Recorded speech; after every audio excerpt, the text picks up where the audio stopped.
अस्सलाम वालेकुम welcome to एमरात। दोस्तों, दो बहुत आम चीज़ों पर बात करने जा रहे हैं। पहला, अमेरिका ने अपने F-16 एयरक्राफ्ट को 24 अक्टूबर को सेंटोम में डिप्लॉय कर दिया है। ये सेंटोम बुनियादी तौर पर अमेरिकन ट्रूप्स का वो यूनिट है जो कि मिडल ईस्ट में होता है, यानी कि इराक, शाम और अफ़गानिस्तान में भी यही फोर्सेस थी। ये समझ लें अमेरिकन एयरफोर्स की एक कोर है जो कि मिडल ईस्टर्न कंट्रीज़ में होती है। यहाँ F-16 भेजे गए हैं, उसके अलावा और भी काफ़ी ज़्यादा नई मालूमात इस वीडियो में मैं आपको दूंगा। उसके अलावा दूसरी बात करेंगे, तुर्किश एयरफोर्स के चीफ ने F-17 थंडर ब्लॉक 3 को काफ़ी ज़्यादा करीब से उसका मुआयना किया था, उसको इंस्पेक्ट किया था। अब उस तस्वीर को लेकर सोशल मीडिया पर काफ़ी ज़्यादा नई किस्म की बातें चल रही हैं, तो हम उस पर भी ज़रा बात करते हैं। लेकिन वीडियो में आगे बढ़ने से पहले अगर आप पहली दफ़ा चैनल पर आए तो चैनल को सब्सक्राइब कीजिएगा एंड वीडियो बेहतर लगे तो इसे ज़रूर शेयर कीजिएगा। पहला तो बात करें तो अमेरिका की तरफ से एक बहुत बड़ा मूव सामने आया है। ये मूव ये है, अमेरिका अपने F-16C एयरक्राफ्ट, जिनके अभी नंबर का नहीं पता कि कितनी तादाद में आए हैं, हो सकता है ये 12 से ज़्यादा की तादाद में या एटलीस्ट एक स्क्वाड्रन या 2 स्क्वाड्रन तो ज़रूर सेंटोम डिप्लॉय कर दिए गए हैं अमेरिका की तरफ से। सेंटोम क्या है कि ये अमेरिकन ट्रूप्स का या यूनाइटेड स्टेट्स की जो आर्मी है उसकी सेंट्रल कमांड है, और ये मिस्र, अफ्रीका और मिडल ईस्टर्न एरियाज़ में अपनी इनकी जो अमेरिकन बेसिस हैं और वो तमाम जो सेटअप है वो इसको कंट्रोल करती है। सेंटोम का जो बेसिक मेन हेडक्वार्टर है वो फ्लोरिडा में है, जो कि अमेरिका की एक रियासत है।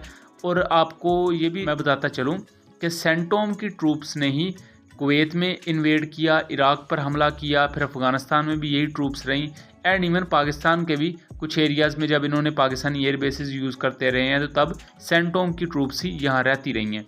आप यूँ समझ लें कि अफ्रीका के बहुत से एरियाज़ पर और एशियाई रीजन में जो अमेरिकन मिलिट्री की प्रेजेंस है उसको सेंटोम कंट्रोल करती है और सेंटोम उसकी तमाम देखभाल करती है। और यहाँ मैं बताता चलूँ कि जुलाई में अमेरिका ने यहाँ F-35 एयरक्राफ्ट भेजे थे। उस दौरान अगर आपको याद हो, जुलाई और इसी के आसपास के महीनों में खलीज फारस में ईरानियन नेवी और अमेरिका की तरफ से जो मुख्तलिफ टैंकर्स वगैरह होते थे, ऑयल टैंकर्स और इस तरह का जो तिजारती सामान था, उसको लेकर काफ़ी झगड़ा चलता रहा है। उस वक्त ईरान ने कुछ इस तरह के ऑयल टैंकर्स को रोका भी था, सीज़ भी किया था। अमेरिका ने उसके चलते 12 F-35 एयरक्राफ्ट अपनी 421st विंग या आई थिंक वो स्क्वाड्रन है 421st स्क्वाड्रन, उसके 12 F-35 मिडल ईस्ट में भेजे थे। अब इन्होंने क्या किया है कि 24 अक्टूबर को अपने कुछ F-16C एयरक्राफ्ट भी जो कि AIM-120 मिसाइल के साथ लेस हैं उन्हें भेजा है मिडल ईस्ट में। अब यहाँ AIM-120 मिसाइल्स को यहाँ लगा हुआ दिखाया गया है, और ज़ाहिरी बात है ये जो मिसाइल्स इसके साथ इनबाउंड हैं इनका भी एक ख़ास मैसेज है। ये मैसेज ये दे रहे हैं कि कोई एयर टू एयर बैटल के लिए अमेरिका अपने आप को तैयार रखे हुए है। नॉर्मली इन एरियाज़ पर फाइटर जेट्स को ज़्यादातर यूज़ किया जाता है एयर टू ग्राउंड ऑपरेशंस के लिए, लेकिन यहाँ ख़तरा ये भी है कि रशियन Su-35 एयरक्राफ्ट शाम में मौजूद होते हैं, और Su-35 एयरक्राफ्ट ने पिछले कुछ माह में काफ़ी ज़्यादा सर दर्द दिया अमेरिकन F-16 को और अमेरिकन F-15 तैयारों को। लेकिन इस वक्त जैसा कि हम जानते हैं कि मिडल ईस्ट में सबसे बड़ा मसला हमास और इजराइल में चल रही जंग का है, और इस दौरान अमेरिका खुलकर इजराइल की सपोर्ट कर रहा है। और सेंटोम में इन F-16 का आना ये एक कोऑर्डिनेशन के तौर पर सिंबल हो सकता है इजराइल के लिए कि इजराइल के मदद के लिए अमेरिका ने अपने F-16 को भी इन एरियाज़ में उतारा है, क्योंकि इन एरियाज़ में बहुत सी ऐसी प्रॉक्सीज़ हैं जो इस वक्त एक वक्त में हमास के साथ मिलकर इजराइल पर हमला आवर हैं। जैसा कि हिजबुल्लाह ने लबनान के थ्रू इस वक्त इजराइल की बैंड बजाई हुई है, दूसरी तरफ इजराइल को काफ़ी ज़्यादा नुकसान हमास की तरफ से भी पहुंचा है, और उसके मुकाबले में इजराइल गज़ा के बहुत से एरियाज़ पर बॉम्बिंग कर रहा है जिसमें आम शहरियों को निशाना बनाया जा रहा है। और इसकी मैं डिटेल में नहीं जाऊंगा, आपने फुटेजेस उसकी देखी होंगी सोशल मीडिया पर। अमेरिका अपने इन F-16 एयरक्राफ्ट के बारे में ये कहता है कि इनको डिप्लॉय इस वजह से किया गया है कि ईरान की तरफ से उन्हें थ्रेट है, दूसरी तरफ शाम में मौजूद रशियन फाइटर एयरक्राफ्ट की वजह से भी उन्हें थ्रेट रहता है। इस थ्रेट को काउंटर करने के लिए उन्होंने अपने फाइटर जेट्स की तादाद इस एरिया में बढ़ाई है। अब ये जो जंगी तैयारे होते हैं आज के दौर में यही आपकी बेसिक पावर होते हैं, और सेंटोम का रीजन, सेंटोम जिस एरिया को कवर करती है यानी कि मिडल ईस्ट को, ये अमेरिका के लिए बहुत ज़्यादा अहम है, क्योंकि कुवैत है और इस तरह के बहुत से जो दूसरे मिडल ईस्टर्न कंट्रीज़ हैं यहाँ से बहुत सा रॉ मटेरियल अमेरिका लेता है, और वो अमेरिका के बहुत काम का होता है, सिविलियन पर्पसेस के लिए भी और मिलिट्री मकासद के लिए भी।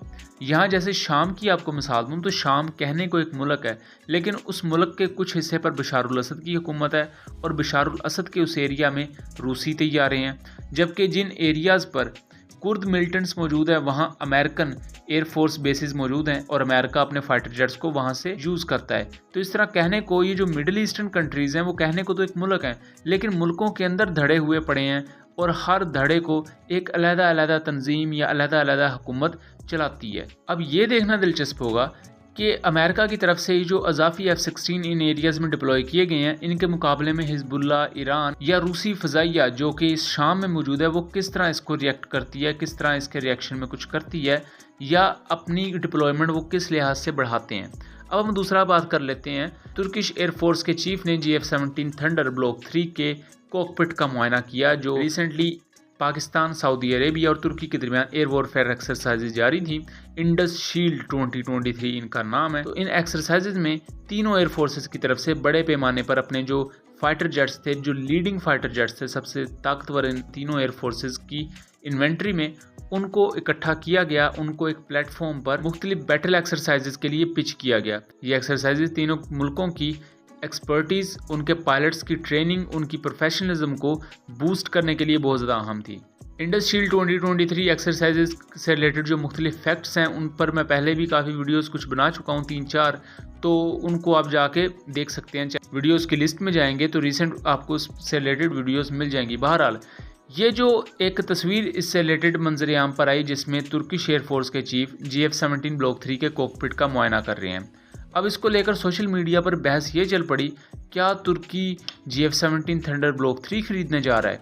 तो मैं ये वाज़े कर दूं कि ऐसा कुछ नहीं है। देखें, हर कंट्री अपनी डॉक्ट्राइन के हवाले से या उस हिसाब से फाइटर जेट खरीदती है। तुर्किया का जो डॉक्ट्राइन है बेसिकली उनकी एयरफोर्स की, वो है काउंटर करना ग्रीस को, और उसके लिए वो F-16 को ज़्यादा प्रेफर करते हैं। और दूसरा, चूंकि वो नेटो का हिस्सा है, इसलिए उन्होंने कभी चाइनीज़ J-10C एयरक्राफ्ट की तरफ भी नहीं देखा। इसलिए GF-17 का तुर्की की तरफ से ख़रीदा जाना ये ऐसा कोई बात सेंस नहीं बनाती। बहरहाल GF-17 इटसेल्फ बहुत सी तुर्किश टेक्नोलॉजीज़ को यूज़ करता है। रिसेंटली पाकिस्तान ने तुर्किश ASMI पोड्स को यूज़ करना शुरू किया है GF-17 थंडर्स पर, और ये ASMI पोड्स बुनियादी तौर पर हाई एंड सिमुलेशन फाइट्स वगैरह के लिए और हाई एंड सिमुलेशन ट्रेनिंग के लिए यूज़ होती हैं।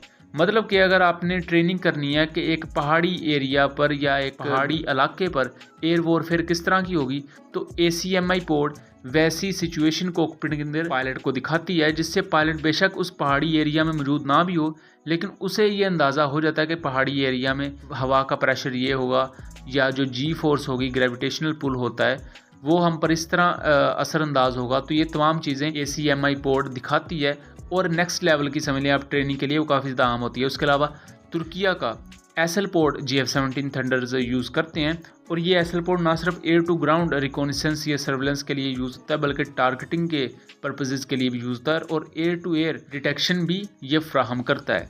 मुस्तकबिल में Pakistan Turkish air to air missiles की तरफ भी देख रहा है, और ये Turkish air to air missiles का मतलब ये हरगिज़ नहीं है कि Chinese air to air missiles इससे नकारा हो जाएंगे, बल्कि इसका मकसद ये है कि इससे GF-17 ब्लॉक 3 की वेपन आर्सेनल में वैरायटी ज़्यादा होगी, और जिस एयरक्राफ्ट की वेपन आर्सेनल की वैरायटी ज़्यादा होती है वो उतना ही ज़्यादा अट्रैक्टिव होता है। और तुर्किश एयरफोर्स के एयर चीफ ज़िया कामल की तरफ से GF-17 का मुआयना करना एक अच्छी चीज़ इस वजह से है क्योंकि एक बहुत अरसे के बाद एक ऐसा लाइट कॉम्बैट एयरक्राफ्ट दुनिया में इमर्ज हुआ है जो है तो एक हल्के वजन वाला तैयारा, लेकिन उसके बावजूद भी वो medium weight to heavy weight category के एयरक्राफ्ट के साथ कम्पीट करता नज़र आता है।